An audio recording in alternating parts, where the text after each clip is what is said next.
Assalamualaikum warahmatullahi wabarakatuh. Kembali lagi di channel Kang Ibtidak. Kali ini Mimin akan membahas kisah Mbah Kholil Bangkalan menjodohkan Mbah Hasyim Asy'ari. Cara Mbah Kholil Bangkalan carikan jodoh untuk Kiai Haji Hasyim Asy'ari. Alkisah, ketika Mbah Hasyim nyantri di Bangkalan, beliau diberi tugas mengurusi kuda milik Mbah Kholil hingga kesempatan untuk ngaji pun tidak banyak. Suatu hari Mbah Kholil kedatangan tamu dari Jawa dan kebetulan dia seorang kiai, namun santrinya tak sampai ratusan, hanya puluhan saja. Setelah tamu ditanya keperluannya apa, lalu tamu tersebut mengutarakan keperluannya kepada Mbah Kholil. Tamu berkata, "Mbah Kholil, saya datang ke sini. Pertama niat silaturahmi dan yang kedua saya hendak menikahkan putri saya, berhubung dia sudah dewasa kiranya patut saya carikan jodoh, apalagi usia saya juga sudah ada di ambang pintu ajal yang tak lama lagi Allah pasti memanggil ruh saya Kiai. Jika ada Kiai, saya mohon petunjuk dan izin Kiai untuk mencarikannya." Tanpa berpikir panjang, Mbah Kholil langsung memanggil Mbah Hasyim yang ada di belakang rumah beliau yang sedang mengurusi kuda. Spontan Mbah Hasyim yang mendengar suara gurunya memanggil langsung lari tunggang langgang menghadap sang guru. Mbah Hasyim bertanya, "Iya Kiai, jenengan manggil saya?" Mbah Kholil menjawab, "Iya." Tanpa banyak tanya lagi, Mbah Hasyim langsung diam merunduk. Lalu Mbah Kholil berkata kepada tamu beliau, "Ini dia calon menantumu yang akan meneruskan perjuanganmu." Tamu pun terkejut, tegang dan tak habis pikir sambil bergumam dalam hatinya, "Masa iya si santri emblasaken seperti ini akan mengurus pesantrenku? Saya tidak yakin bila anak ini banyak ilmunya."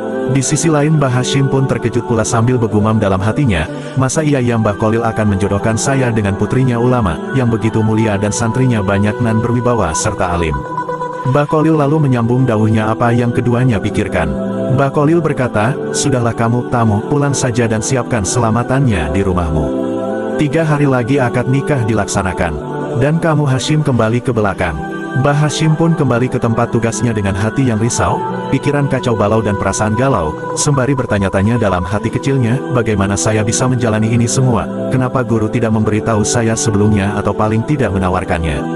Dalam gundah gulana, bimbang, ragu dan bingung terus berkecamuk dalam pikiran Mbah Hasyim. Di saat-saat seperti itulah hidayah Allah ditampakkan. Mbah Hasyim teringat di mana suatu hari saat Mbah Kholil molang kitab, beliau dawuh sederhana saja, "Barang siapa di antara kalian yang ingin tercapai hajatnya, maka bacalah sholawat nariyah sebanyak-banyaknya, dan pada waktu ijabah sangat dianjurkan, yaitu setelah separuh malam hingga menjelang subuh." Saat malam kira-kira jam 12 malam, Mbah Hasyim melaksanakan apa yang pernah diucapkan gurunya itu, yaitu membaca sholawat nariyah sebanyak-banyaknya. Dan menjelang subuh beliau ketiduran, dan hal ajaib di mana dalam mimpi tidur sekejapnya beliau bermimpi bertemu Imam Al-Bukhari dan mengajarkan kepada beliau hadis sahih selama 40 tahun lamanya. Lalu beliau terbangun serta terkejut tidak percaya atas mimpinya itu. Di malam yang kedua terjadi lagi, dalam mimpinya beliau bertemu Imam Asy-Syafi'i dan mengajarkan kepada beliau kitab-kitab fikih dari berbagai mazhab, yaitu Imam Asy-Syafi'i sendiri, Hanafi, Maliki dan Hanbali selama 40 tahun lamanya. Di malam ketiga beliau bermimpi bertemu dengan Imam Al-Ghazali dan Junaid Al-Baghdadi yang mengajarkan beliau kitab-kitab tasawuf selama 40 tahun. Setelah beliau bangun, beliau terkejut dan bertanya dalam pikirannya apa makna dari semua mimpi ini. Keesokan harinya beliau hendak bertanya kepada gurunya, namun tidak ada kesempatan karena beliau justru disuruh siap-siap berangkat ke rumah calon mertua untuk melangsungkan akad nikah. Lalu keduanya pun berangkat hingga di tempat tujuan langsung dilakukan akad nikah. Selesai itu Mbah Kholil akan pulang ke Bangkalan. Sepatah kata pun tak ada yang keluar terucap dari Mbah Kholil mulai dari Bangkalan hingga sampai di tempat akad pernikahan. Baru Mbah Kholil hendak pulang, beliau dawuh kepada Mbah Hasyim lalu kepada mertuanya dan disaksikan banyak santri dan tamu undangan. Kepada Mbah Kholil, "Hasyim, jangan nyelewang-nyeleweng ya. Ibadah ikut yang dicontohkan Nabi melalui ulamanya dan ikutilah ulamanya Allah agar selamat, Allah pasti bersamamu." Kepada mertua Mbah Hasyim dikatakan, "Jangan ragu dengan Hasyim, dia sudah ngaji 120 tahun lamanya." Baik Mbah Hasyim, mertua dan para tamu tidak begitu paham serta kebingungan menafsiri dawuh Mbah Kholil karena mereka pikir ini gak masuk akal, kapan ngajinya sampai 120 tahun sementara usia beliau belum sampai 50 tahun. Lalu Mbah Kholil pun balik ke Bangkalan.